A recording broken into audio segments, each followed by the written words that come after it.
Howdy doody, everybody. Sorry I was running a couple minutes late here. I'm sure you're astonished, if you know me at all, that I would ever be running late. That's super unlike me.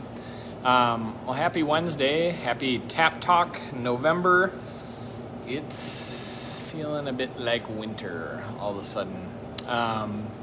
So I'm sorry about that, but the one thing that we've got going for us is beer. So cheers. I hope you're enjoying this Wednesday evening. Gosh, I feel like if there is a mood for our area right now for the season, it is hibernation.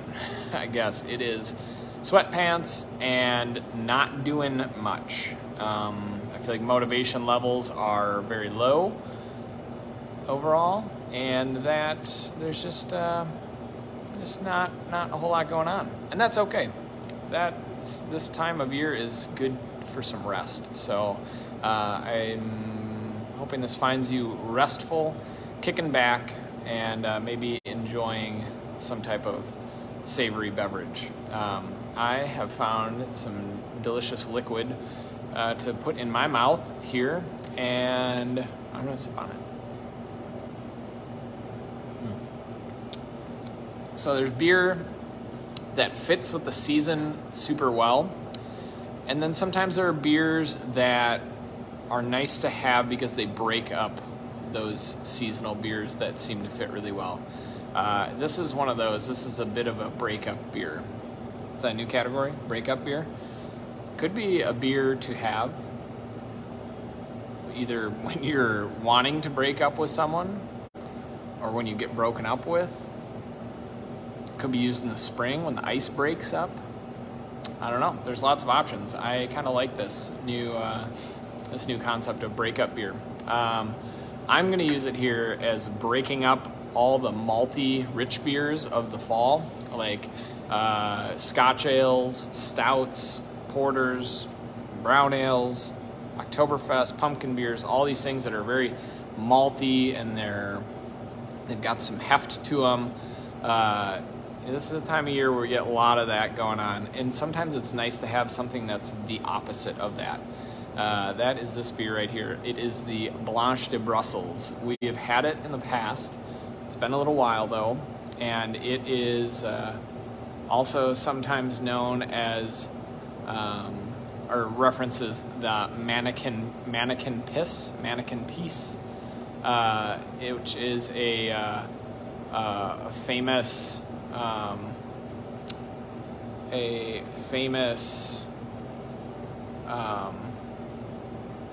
statue in Brussels. Sorry, my attention's been distracted outside.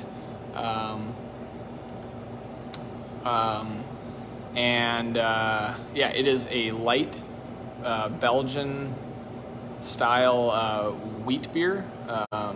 Made with a little of coriander and orange peel. It's super refreshing, crisp, easy to drink, and interesting. And yeah, this is not a type of beer that where you're thinking it's like, what do we got, 25 degrees out there and snow. It's not necessarily the beer that you might often think of, but it can be a really nice, just breaking up from that. So here's to that. Here's to switching up, keeping the seasons on its toes.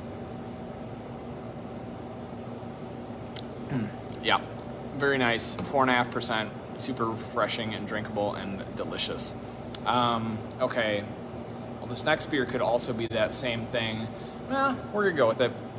This is a little bit of a break on that style of beer also.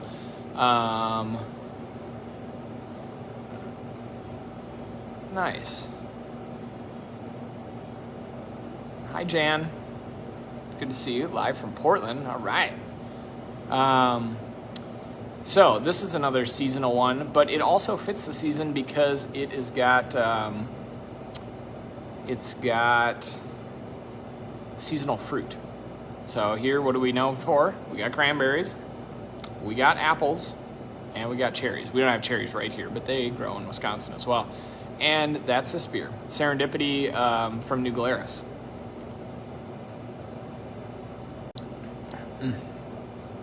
I know some people don't like fruit beers because they're used to beer, like a Pilsner or a lager. They don't want something that's got a fruit flavor to it. I respect that. That's to each their own. But damn if this is not just amazing. New Glarus just does such a great job of highlighting the flavors of the fruit and presenting them in such a way that is it's really enjoyable and interesting. This has some sweetness to it, also has a little tartness. And this beer came from, gosh, I'm trying to remember. I want to say it was somewhere in the vicinity of like 2012, 2013 when the Wisconsin cherry crop basically failed. Like it was a poor year for growing, and essentially there wasn't enough of a representative cherry crop for New Glarus to brew their Belgian red ale, which is their kind of like famous sour ale made with cherries.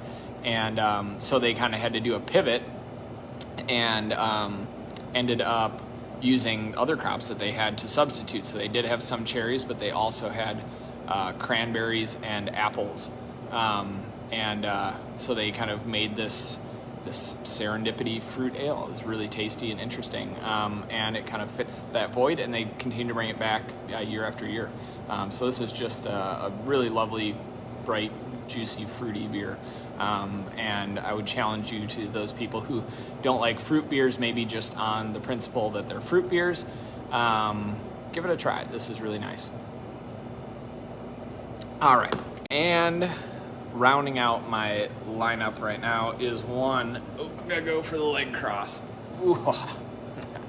Ashley gave me crap last night because I leaned down to pick up an empty cardboard box, and I did the full-on like. I think I was just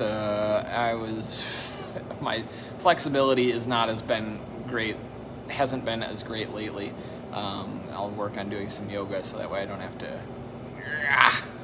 grunt into the leg cross here. Skiing season's coming up, especially with the snow coming down. Anyway, this is some dark black delicious liquid. Yeah, this one is one that we featured in our tasting for Bent Paddle this last week, and actually drove up to pick it up from the distributor on Friday last week. This is, I'm calling it the triple double, and it's a special version of Bent Paddle's annual Double Shot Double Black Ale. So it's like, I think there's like 3 or 4 layers. Follow me along with this. There's 3 or 4 layers of this beer. Layer 1 is Bent Paddle's Black Ale. That's one of their year-round beers. It's a really nice beer. It's just a nice roasty black ale, kind of lives somewhere in the realm of a porter. So that's layer 1. Layer 2 is the cold press. It's the cold press black ale. If you're from the South, it might be the cold press. And that is the Bent Paddle Black Ale with the addition of Duluth Coffee cold brew coffee, which you might be familiar with. We have here as well. That is another beer. So that is something else in their lineup. So that's layer 2. Layer 3, I think we're 4 layers on this beer. Layer 3 is the Double Shot Double Black Ale, which they've been making, I don't remember since when. It's been pretty early on in the brewery, and that's one of their famous special bottle releases. So it's it's an imperial version of the cold press black ale. So it's double shot, referencing double shots of espresso, double black ale. That's aged in bourbon barrels. So it's roasty, it's rich, it's got some bourbon notes to it. It's just kind of silky smooth for being 11% alcohol. It's outrageous. In the layer 4 of this year, which took us a couple stabs at the distributor to make sure we got the right keg, because it's double shot, double black. That's the base beer here. But then double barrel. So this year, Duluth or Bent Paddle released a few variations on their double shot, double black, and DSDB. That's what I'll call it for short now.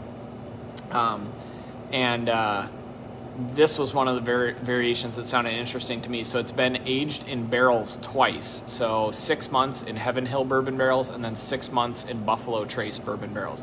And the effect of that double barrel aging might sound kind of dumb, because if it spends a year in barrels, what does it matter if it gets taken out and put back into new ones?